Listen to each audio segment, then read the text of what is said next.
Are you guys ready? Yes. Yes? Bring it on. Reach it. Okay. Does everyone have a Bible or like a phone? I mean, I will show the verse, but there are some verses that are not shown here. So online also, if you have, it would be great to keep you linked to the message. So okay, we'll just start. So today, this message is called "Make Room for the Miracle." Okay. So now, the passage that we're going to talk about is from Mark 5, verse 21 to 43. It's here. So does anyone want to read it for me? Any volunteers to read? Verse? It's here. I just want a volunteer Read to the read. Bible like last week. No. Now when Jesus had crossed over again by boat to the other side, a great multitude gathered to other land. Yeah. Gathered to him, and he was by the sea.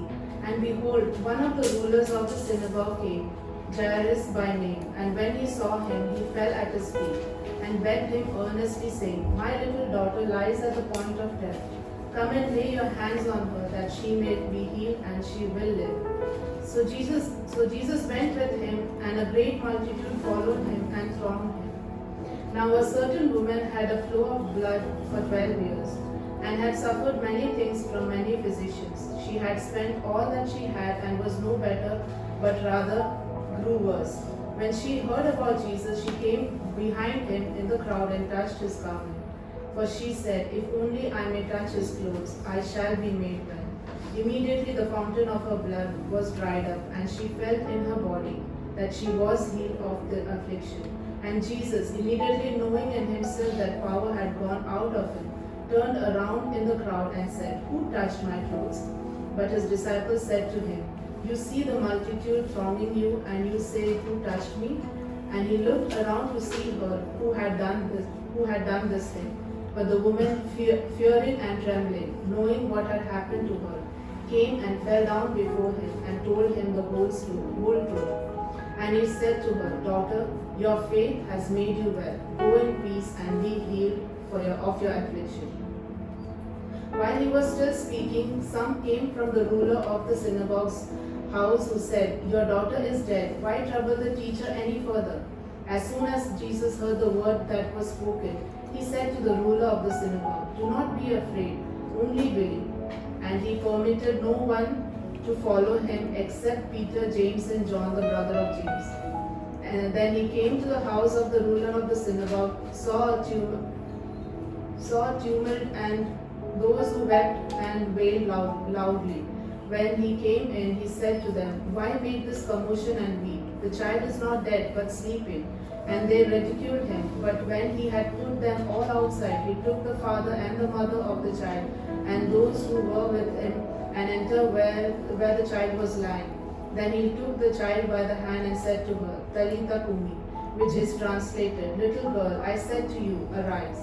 Immediately the girl arose and walked, for she was 12 years of age, and they were overcome with great amazement. But he commanded them strictly that no one should know it, and said that something should be given her to eat. Yeah.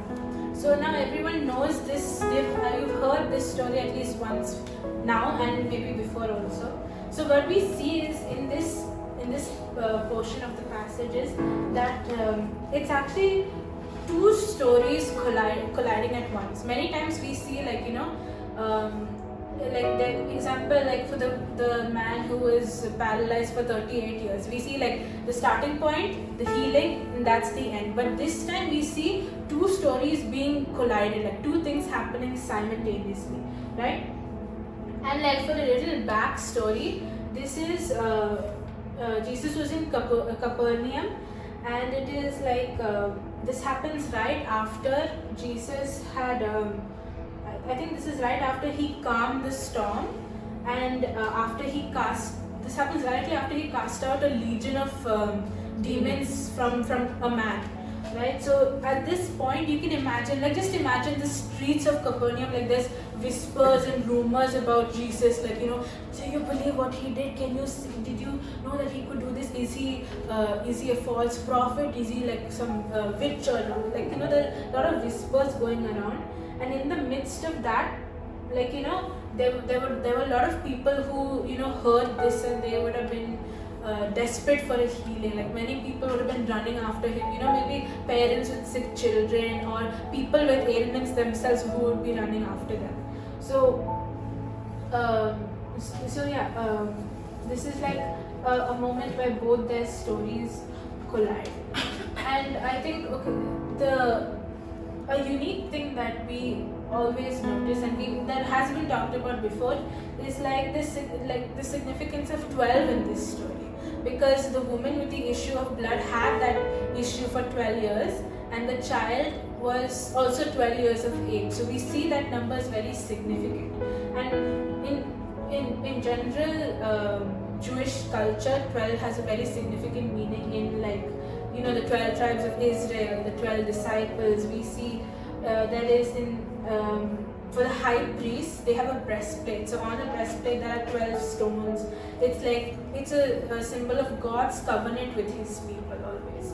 And it's all in general, it's like the number means like completion, and completion and order is what the number 12 signifies. So this is a very important number in the Hebrew culture as well as in this story. So now we can start with the characters themselves. We see three main characters in this story. First is Jairus. Now Jairus is a ruler of the synagogue. So he is like, you know, one big top guy, okay, in their Jewish Jewish temple, you can say. So like his job at the time was to oversee everything that happens in the synagogue. He had to guard the Torah, the scriptures. He also had to he was in charge of like the worship that happens there, and he was just like in general like a very high class man in society. Like, you know, everyone knew him, and he had a lot of respect in society. And his name, Jairus in Hebrew, is Yair, Y-A-I-R. So it means God awakens. Okay, and this is very significant because we see later on in the story that God is about to awaken his daughter from sleep, and he is about to like awaken Jairus' faith in this situation. Now, like how we said, Jairus is a huge man in society. Yet, you know, despite his fame, despite his status, when he was desperate, he knelt down before God. Right? He knew that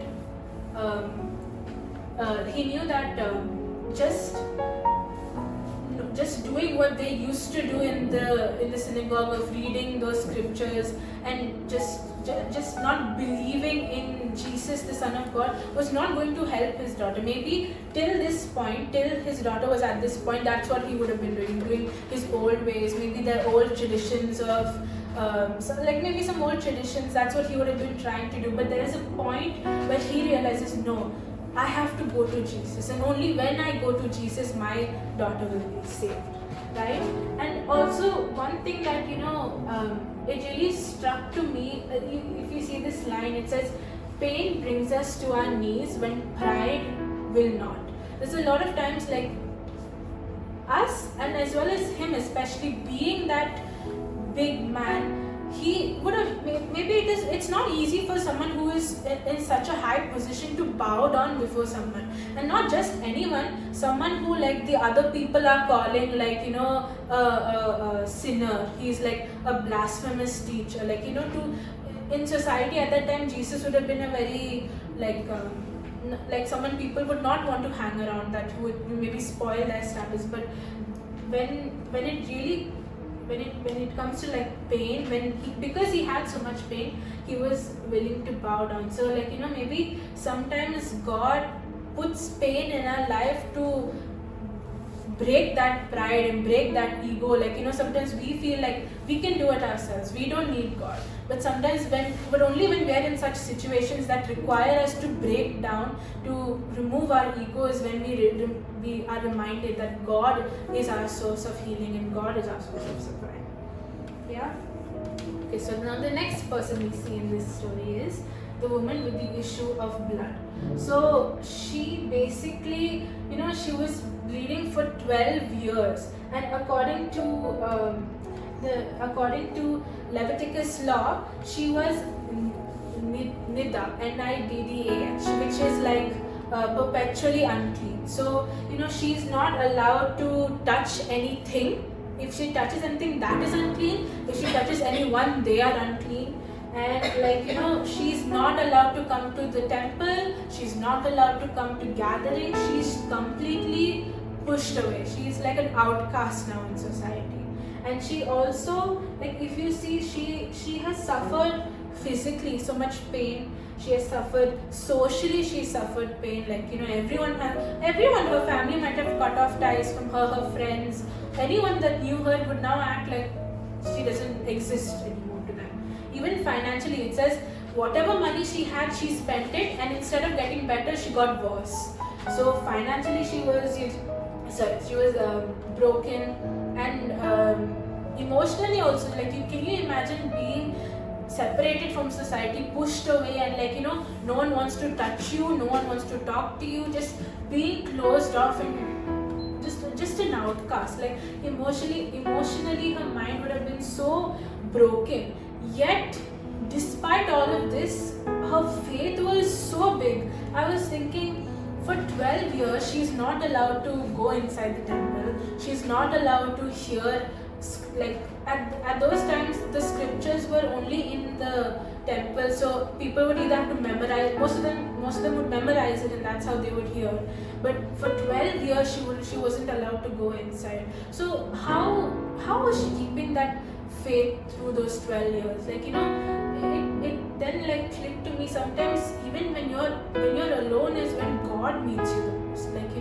Is when you have that personal time. That's why we always say that, having your personal time with God, your quiet time with God, because that is when God speaks to you the most. More than, of course, God speaks to you in services and in other gatherings, but when you're alone also God speaks to you. So in that quiet isolation time that she was having was when God was, getting her ready, getting her faith built up for this moment that she will receive her healing.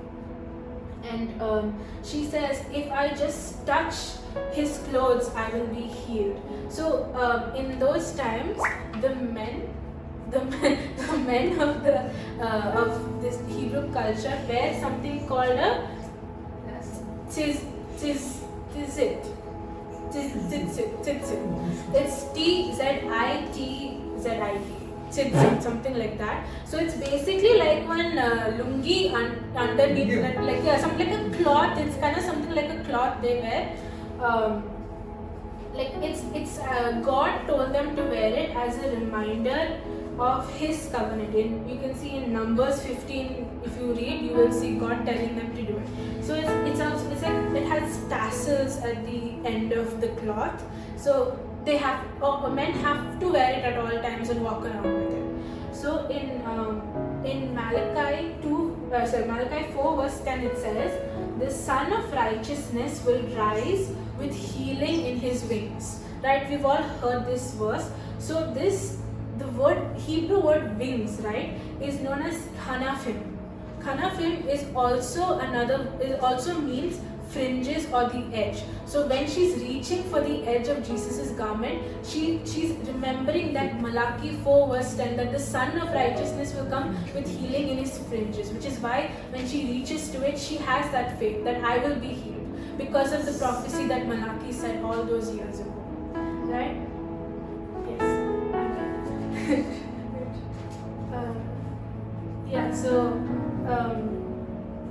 I really liked that point.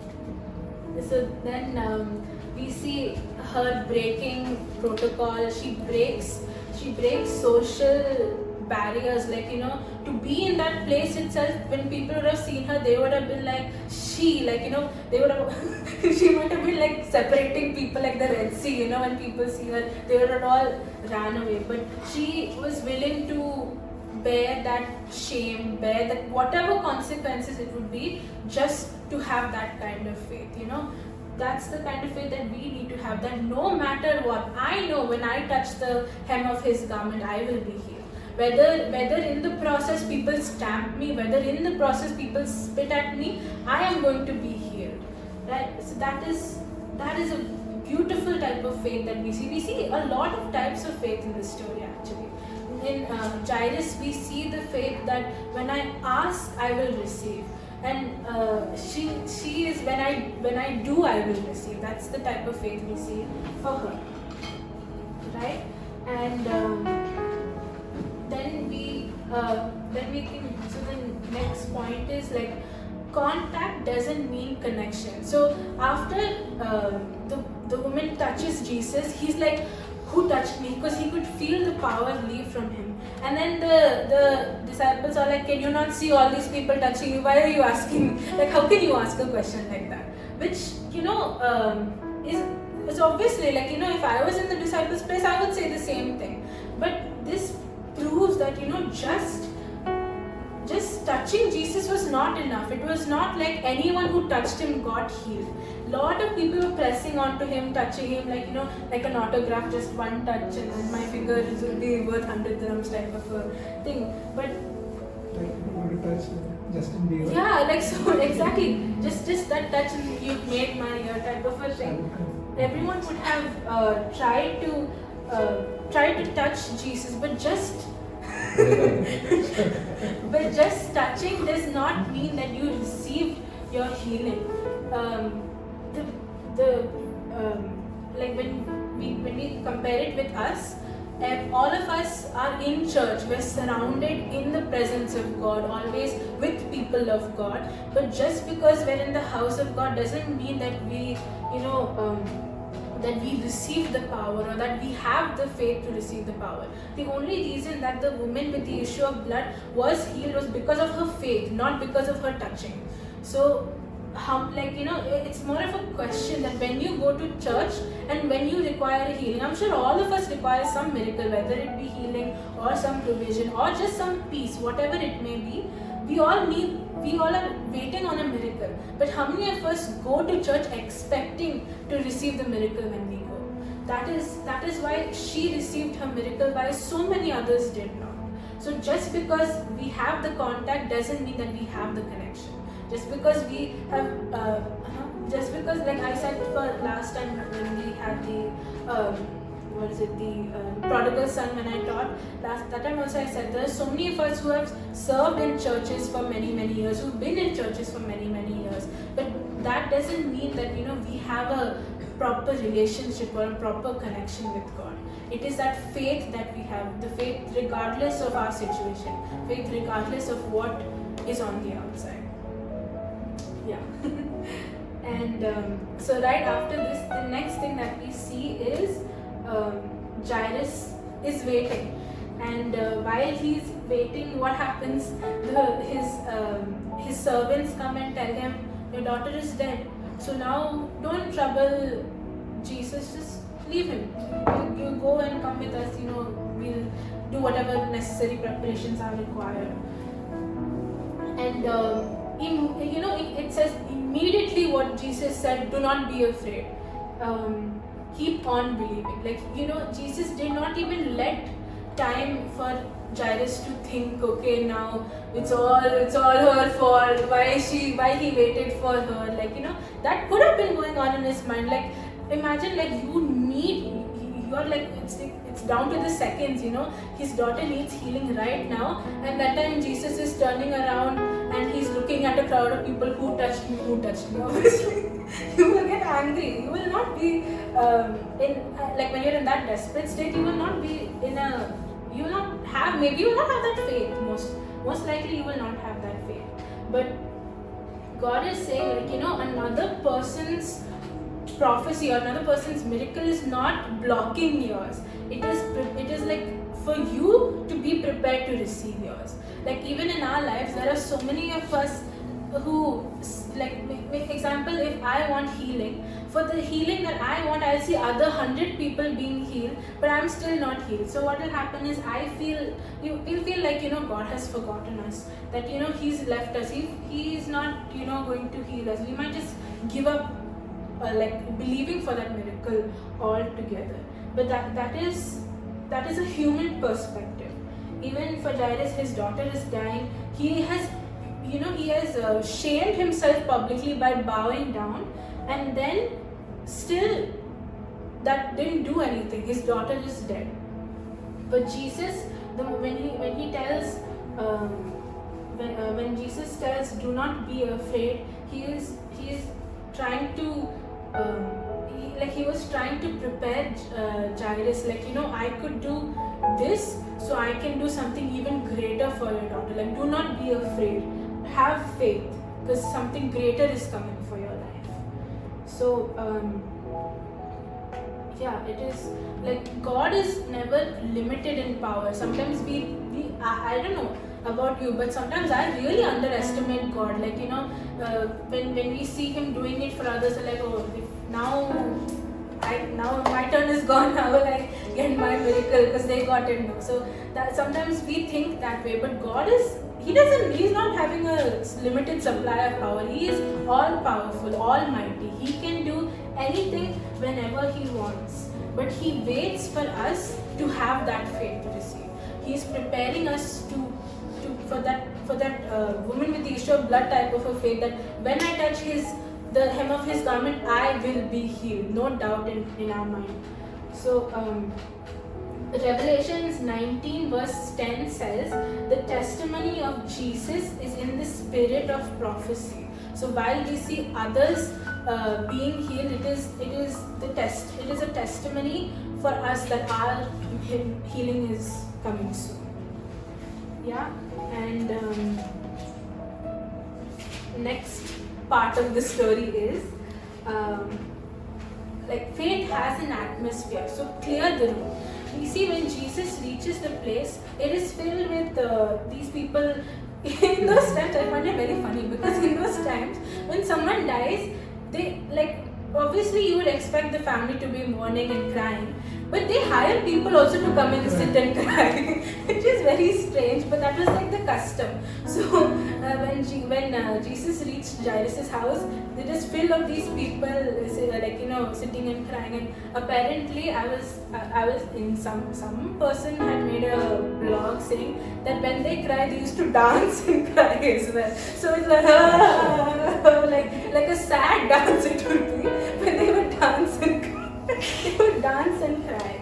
So I don't know how true that is. That guy said it was like that, but yeah. So just imagine Jesus has just told Jairus, be courageous, and then he enters the house and people are crying and dancing because his daughter is dead. That is like every point in this story is just trying. You can just see opportunities for Jairus to be demotivated and to lose his faith. But because Jesus is there, he's like, come on, have the faith, it will happen. So he kicked out all of them, and he told only Jairus, his wife, and Peter, James, and John to be there with him while this miracle takes place. So why? Because faith has an atmosphere. What happens when we don't believe, right?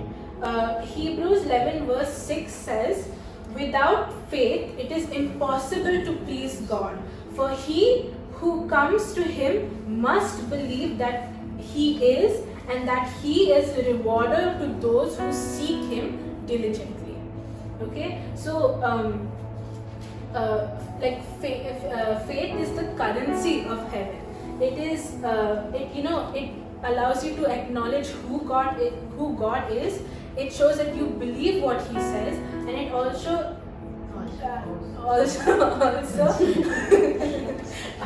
allows you to receive what He has promised. So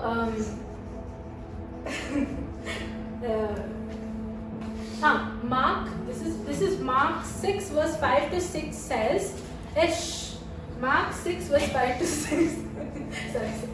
Mark 6 verse 5 to 6 says, he could not do any mighty works there except that he laid his hands on a few sick people and healed them. And he marveled because of their unbelief.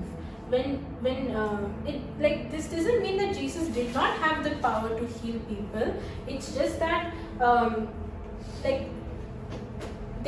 it's kind of like they practically closed the door for the healing. They're like, I don't want it. I don't really want the healing. They've closed the door to their healing. So it's not that he could not, it's that he would not heal where there is unbelief.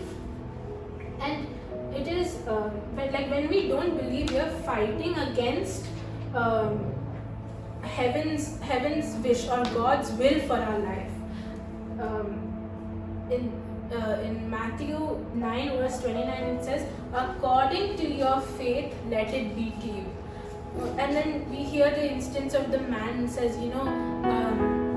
when Jesus says, according to your faith let it be to you, he says, help my unbelief. There are times where we don't believe, we don't have enough faith to believe. So at those moments we have to push out whatever is causing us to be distracted. Sometimes it can be other people, just leave it, it's not going to happen for you, just leave it, just push them out, block out their noise. Sometimes it can be it can just be other things that are blocking out our healing, like maybe instead of spending time on God, we're spending time on our gadgets or in any other place that is not of God. So those things are blocking our healing. So if we really want our healing or our miracle, we need to push out whatever is causing us to be distracted and give room for faith to build and for faith to bring us that healing. Okay, and then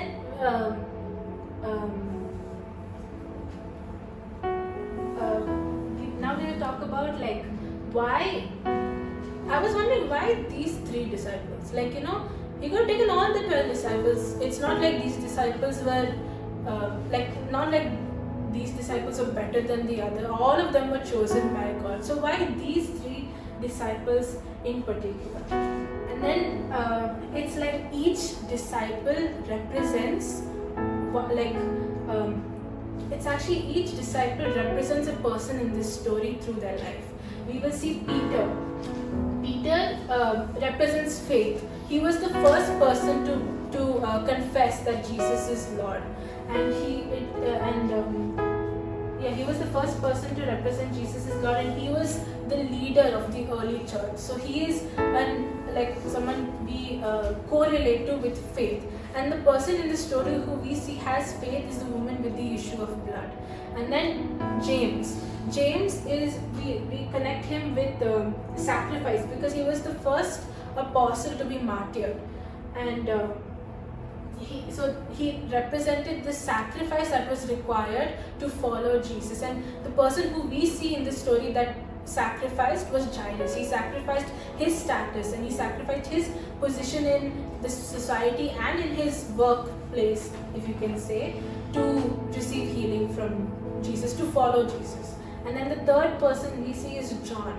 Now John is a perfect picture of love, and he is, he says that he is the disciple. What does he say? The one who Jesus, the beloved of Jesus, the one who Jesus loved the most. And just if you read his book, it is just full of how it is a book of love of Jesus and how much Jesus loves us. For God so loved the world that he gave his only begotten Son, that whosoever believes in him shall not perish but have everlasting life. And love is the perfect picture of the little girl. When Jesus raises the little girl, he says my little lamb, that Talitha Kumi. He says, my little lamb, get up. It is a proper representation of us, his lamb, how much he loves his little lambs, all of us, that he died for our sins. And so each disciple was selected for their own for a very specific reason, because they represented these 3 very important pillars of Christianity. And now we come to the little girl. Talitha Kumi, little lamb, I say to you, arise. Now, touching, according to like the Levitical law, it is like if you touch a dead body, you are unclean. If an unclean woman touches you, you are unclean. So in this entire story, Jesus is unclean. He is like, according to their standards, he is unclean. But he did it purposely because he's trying to show that he is above Levitical law. Like, he came not to, what does he say? I have come not, what is that verse? To change the law. I have come to fulfill the law, not to change or break the law, right? He says that. So he is more greater than society's standards, than society's rules and regulations.